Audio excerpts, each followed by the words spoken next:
They buried you alive, not with dirt, not with violence, with silence, with indifference, with the slow, suffocating weight of a world that looked directly at everything extraordinary inside you and looked away. And the most unforgivable part, you let them. You stood there, bleeding quietly, and you called it living. You swallowed the humiliation, straightened your spine, fixed your expression, and walked back into the same rooms, the same cycles, the same invisible cage. And you performed. Day after day, year after year, until the performance became the person, until you forgot there was ever anything underneath it worth excavating. Nobody is coming, not as warning, as verdict. The rescue, the recognition, the moment someone finally sees the depth of what you carry. It was never real. It was a lie constructed to keep you cooperative, keep you waiting, keep you small enough to be managed. The world is not holding its breath for your breakthrough. It does not grieve your stagnation. It does not lose a single moment of sleep over the slow extinction of your potential. It moves, cold, mechanical, indifferent, like a machine engineered specifically to reward the ruthless and erase the hesitant. And it has been running without interruption since long before you arrived. This is Psyche Session. What happens here is not comfort. It is not the kind of darkness that exists to make the light feel warmer.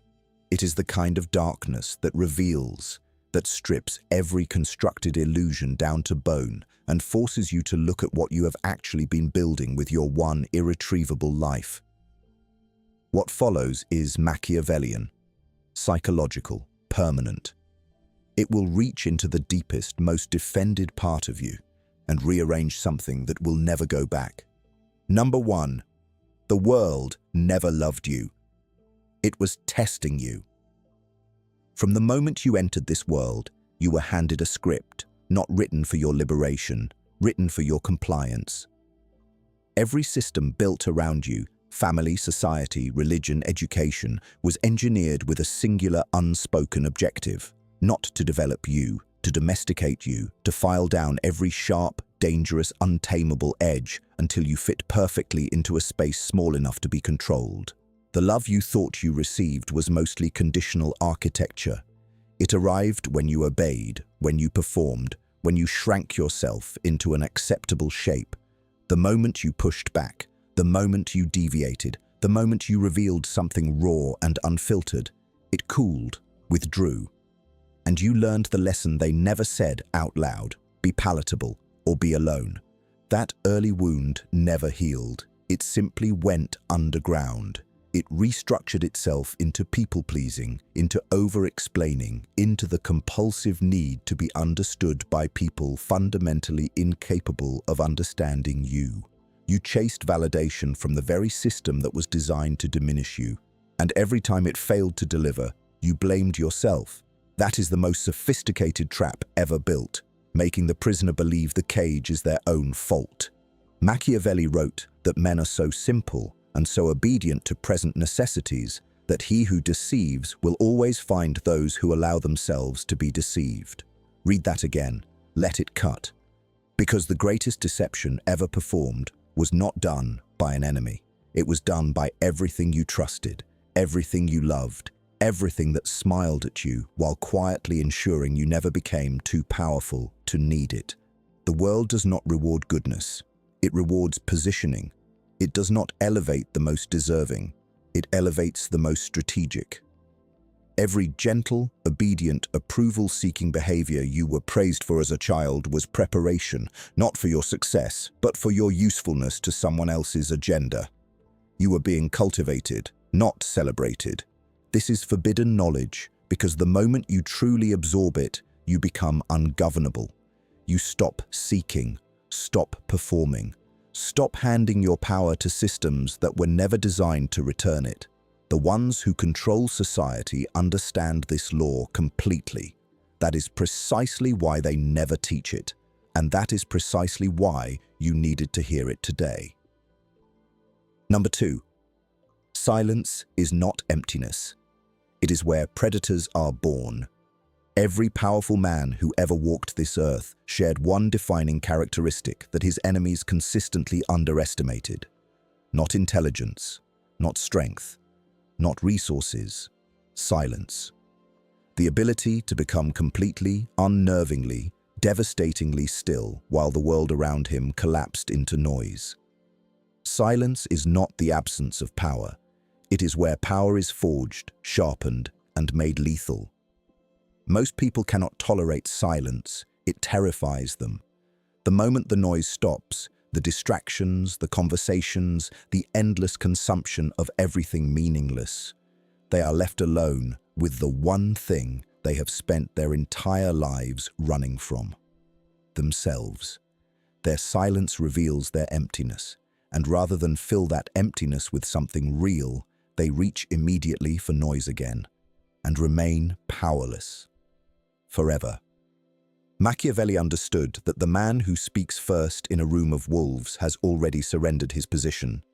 Every word you release is intelligence handed to your enemy.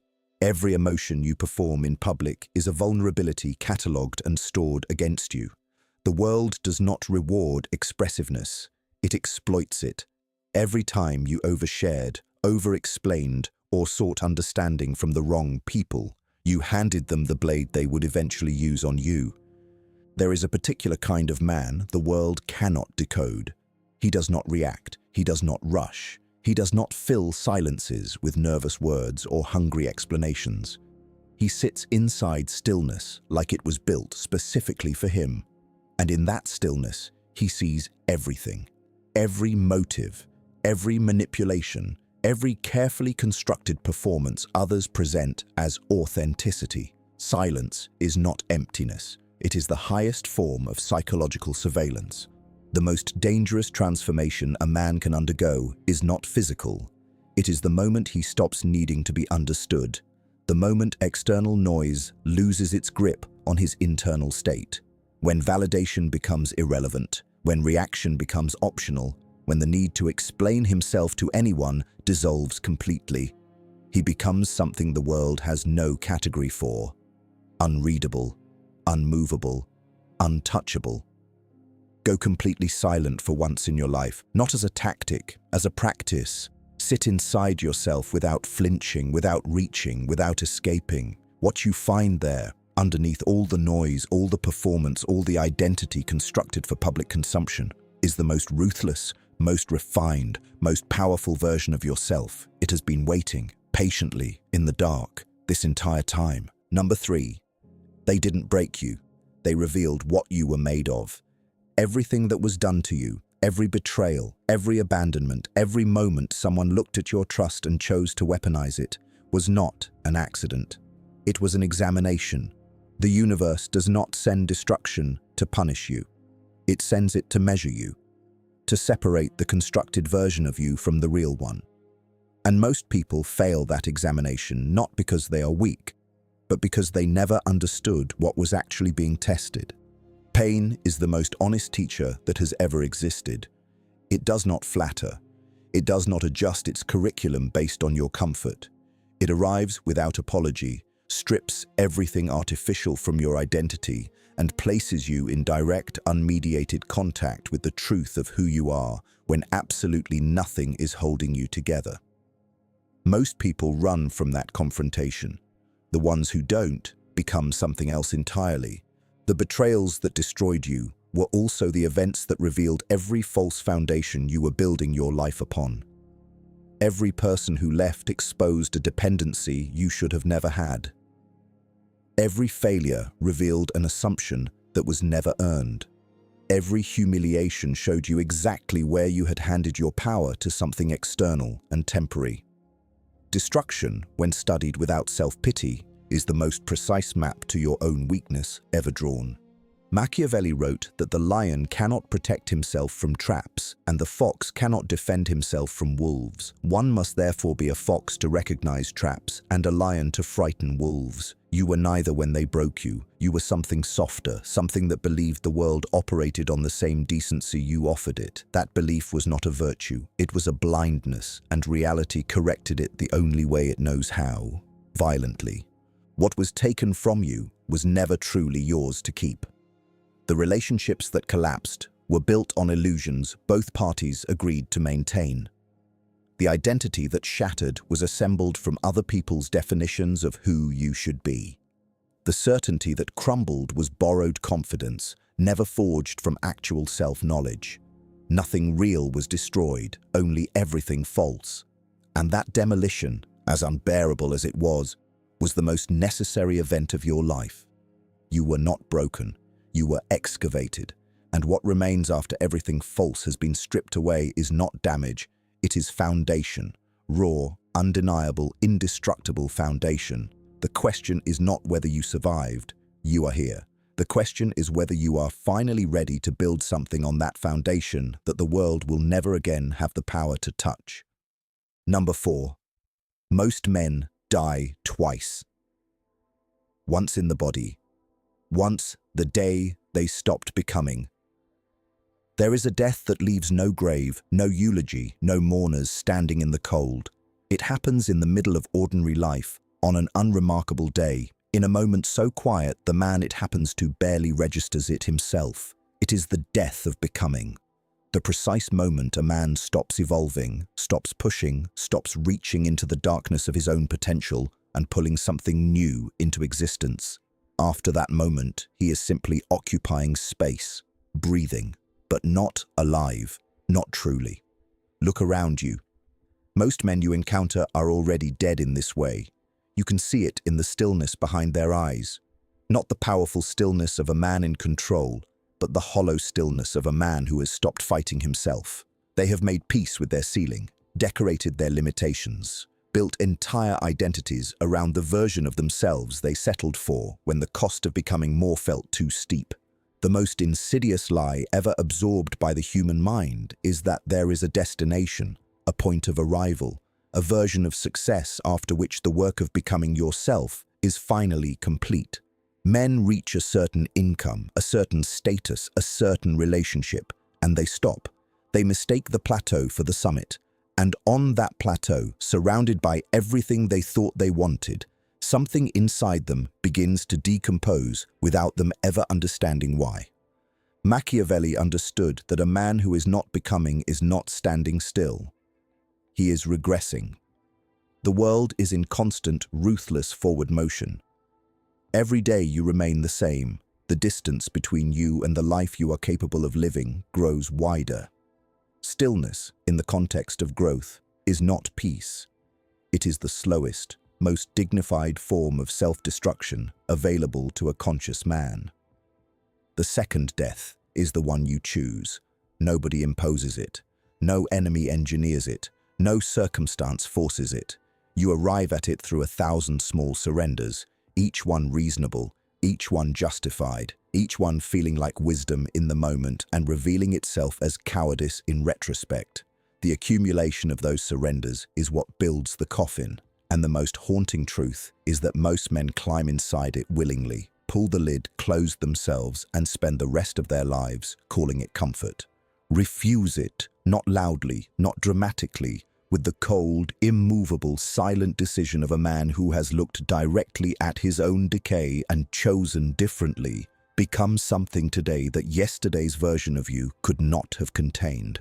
Not because it feels meaningful, because the alternative is a life that ends twice, and the second death is the one you will feel every single day until the first one finally arrives. Number 5. Your kindness was never virtue.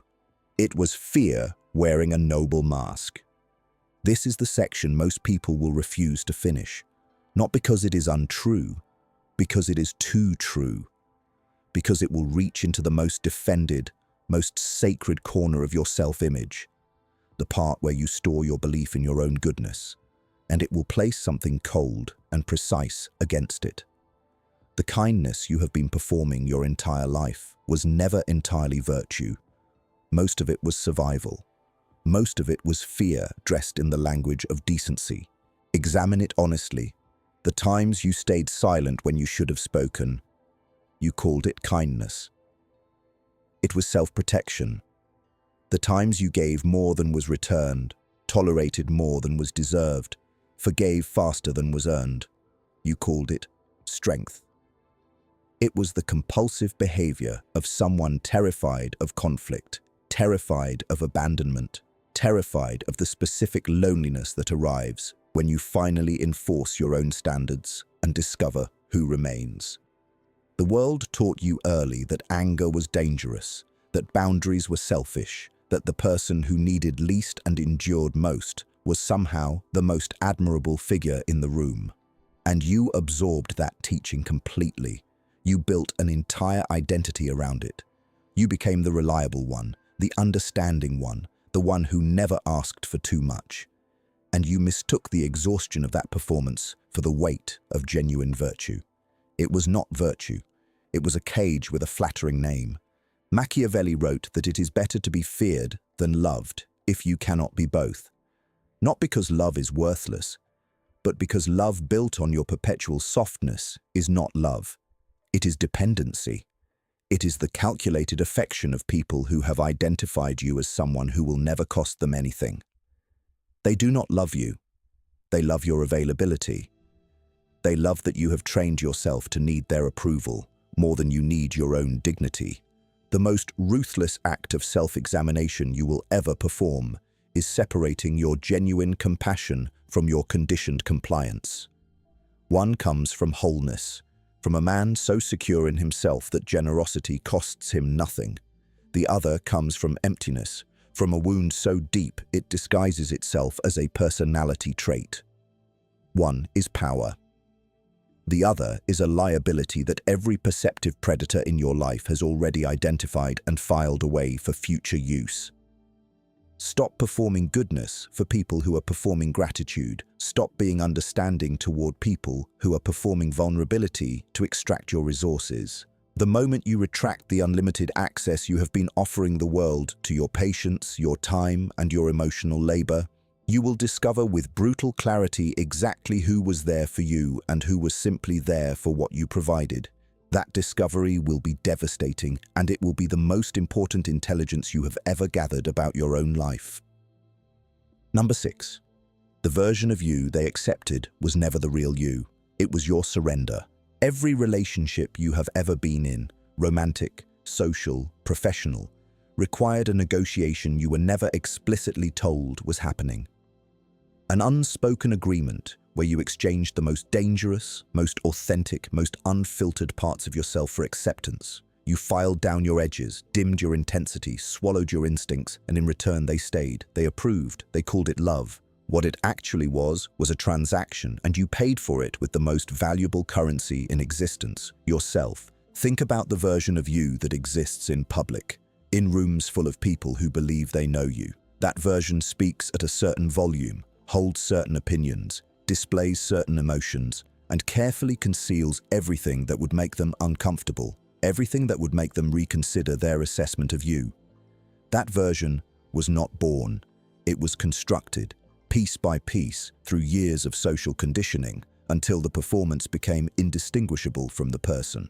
The terrifying truth is that most people around you are not in a relationship with you. They are in a relationship with the edited version of you that you decided was safe enough to present, and you have maintained that presentation so consistently, so exhaustingly, so completely, that you have almost forgotten the unedited version still exists, buried, starving, pressing against the walls of every conversation you have ever censored yourself inside.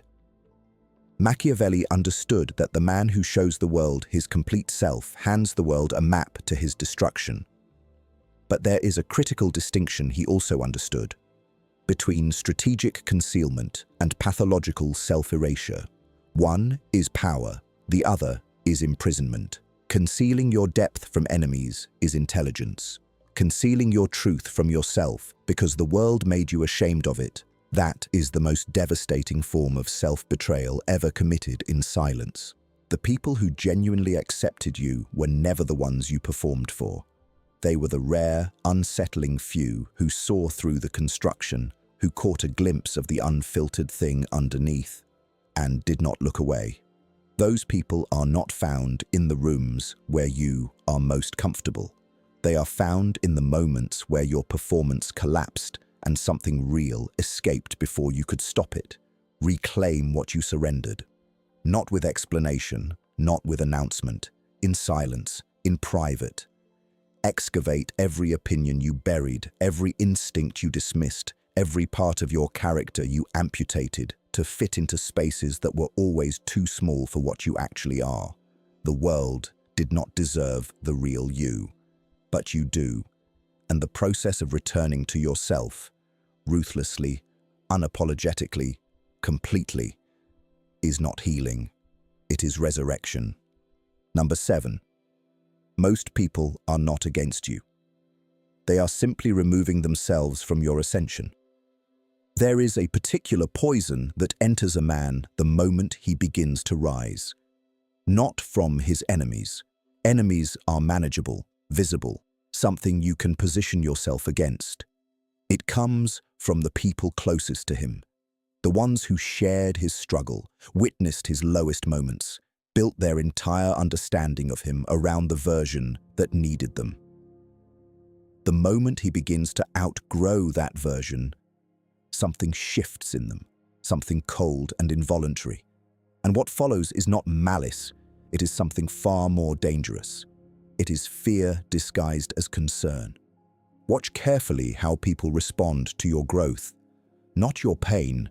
People are extraordinarily comfortable with your pain. Pain keeps you relatable, accessible at eye level. It is your elevation they cannot tolerate. The moment you begin moving differently, thinking differently, requiring more from yourself and consequently less from them, the language around you changes.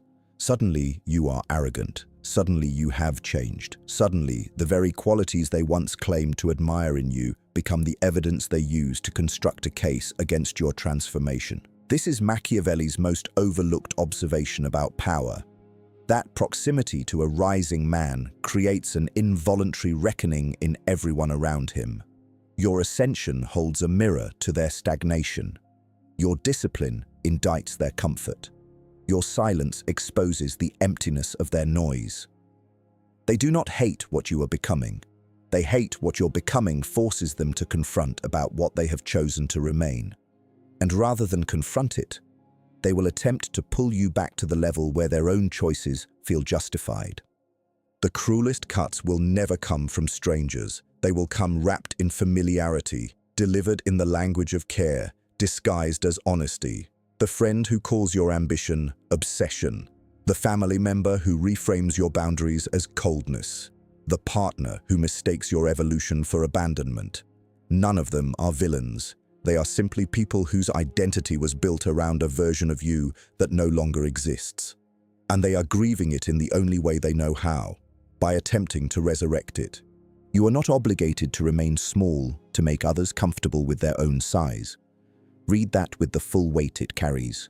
The relationships that survive your ascension will be the ones built on something deeper than mutual limitation. Every other connection, no matter how long it has existed, no matter how much history it carries, is simply the past trying to invoice you for a future you no longer owe it. Pay nothing. Owe nothing. Keep moving. Protect your ascension with the same ruthless, uncompromising energy you once used to protect your wounds. Rise without announcement. Evolve without apology. And when they ask what changed, say nothing. Let the distance speak. Let the results answer. Let the life you are building in silence become the only response they ever receive. Number 8. You were never searching for purpose. You were hiding from your own power. Every man who has ever claimed to be lost, searching, uncertain of his direction, was not suffering from a lack of purpose. He was suffering from a terror so deep, so ancient, so completely woven into the fabric of his identity that he could not look at it directly without his entire constructed sense of self beginning to dissolve. He was not lost. He was hiding from the one thing more frightening than failure, more paralyzing than rejection, more devastating than any external force the world could deploy against him: his own magnitude. Purpose is not something discovered through searching. It is something uncovered through the ruthless, surgical dismantling of every excuse, every distraction, every carefully maintained illusion that has been standing between you and the full, unobstructed confrontation with what you are actually capable of. Most men never find their purpose, not because it is hidden, but because finding it would eliminate every justification they have ever used for not becoming what they always knew they were supposed to be. The searching itself is the strategy. As long as a man is searching, he is innocent.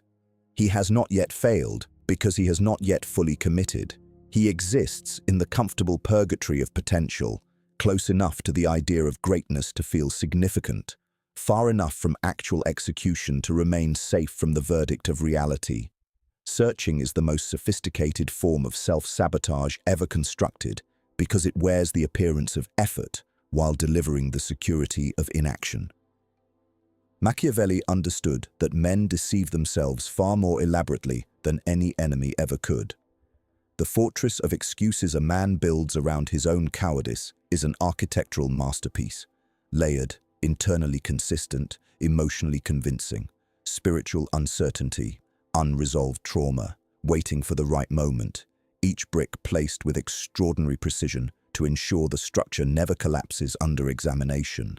But it is still a prison, decorated elaborately, but a prison entirely. What you are afraid of is not failure. Failure you have already survived repeatedly. What you are afraid of is succeeding so completely that you run out of reasons to remain the person you are currently. Success at the deepest level requires you to kill the version of yourself that found comfort in limitation. It requires the complete, irreversible execution of the smaller self, the one that kept you safe, kept you manageable, kept you from becoming something the world had no existing framework to contain. Stop searching. There is nothing out there to find that is not already inside you, compressed under the weight of everything you have refused to confront. The purpose you have been chasing across books, across conversations, across years of deliberate distraction.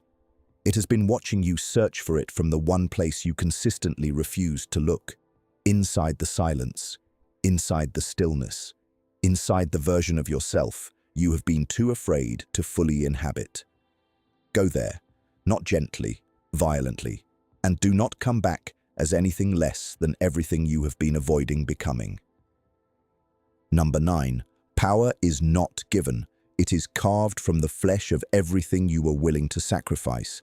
Power was never sitting somewhere waiting to be handed to the deserving.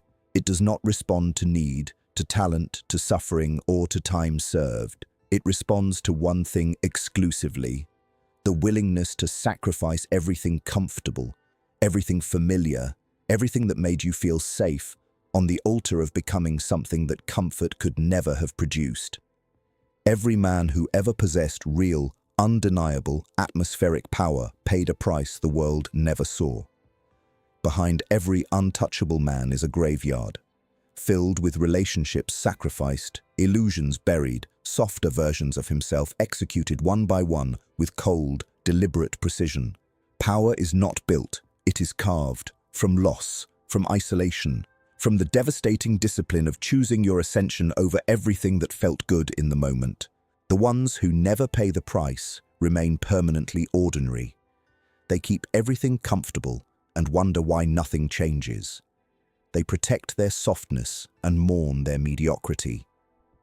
They want the throne, but refuse to walk the road that leads to it, because that road does not pass through comfort. It passes through the darkest, most unforgiving corridors of complete and total self-confrontation. Right now, drop a comment and write, "I paid the price," because you already have, and you are only just beginning. Number 10. Get still. Get sharp. Get untouchable. This is where you become the law. You have arrived at the place most men spend their entire lives circling from a terrified distance. Not the end of a video, the beginning of an identity. Everything that was dismantled across these 11 sections was not destruction. It was preparation. The merciless surgical clearing of every false foundation, so that what you build next is constructed on something no external force in existence can erode. You, unfiltered, uncompromising, untouchable. Stillness is your first weapon, Not the stillness of passivity, the stillness of a man so completely anchored in his own power that the chaos of the world passes through him without finding purchase. Nothing moves him that he does not choose to be moved by. Nothing penetrates what he has not deliberately granted access. That stillness is not achieved. It is forged in the fire of every confrontation with yourself that you refuse to walk away from. Sharpness is your second weapon.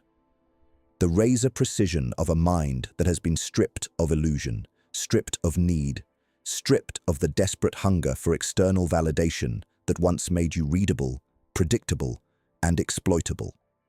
A sharp man does not react. He calculates. He does not speak to be heard. He speaks to land with surgical, irreversible impact. Untouchable is not a destination.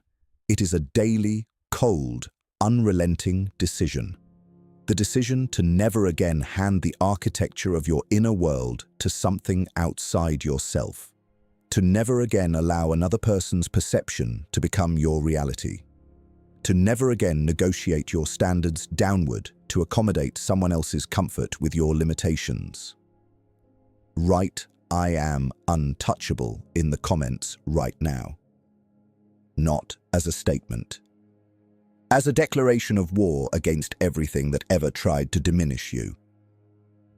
If this video reached something inside you that nothing else has, like this video, subscribe to Psyche Session and turn on notifications, because what was spoken here today is only the beginning of what we are building in this space. Share this with one person who needs to hear it, not out of kindness, out of precision, because some people in your life are one conversation away from becoming something the world cannot ignore. This was that conversation. Now go, in silence, in stillness, in the cold, absolute certainty of a man who has finally decided to become the most dangerous, most refined, most untouchable version of himself. The law does not wait, and neither should you.